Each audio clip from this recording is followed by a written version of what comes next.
Hello hi friends, చూడండి ఈరోజు కడం పోయిన మన చేపలు కొనుక్కోదామని పెద్దకంటే అన్ని పెద్ద పెద్ద ఆలులు 10 కిలో కొట్టినాయి, అవసరం లేదని చిన్న చిన్న రవాడ పిల్లల మెరుగులు 30 కిలోల చేపలు తీసుకున్నాము. కానప్పుల మన వచ్చేదాకంటే ఇక్కడ వినాయక చవితుల్లో దగ్గర అన్ని అన్నదానాలు ఉన్నాయి కాబట్టి ఒక చేప అసలు గిరాకైతే అవ్వడం లేదు.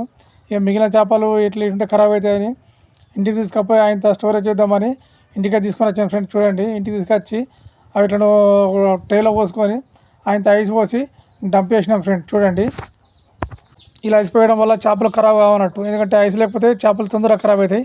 అందుకోసమే ఇక మిగిలిన చేపలు అమ్మాలని ఆయన అడమికి వచ్చిన ఫ్రెండ్ వచ్చి ఆయన మిగిలిన చేపలు ఆయన్ని 15 కిలో అమ్మేసినాం ఫ్రెండ్.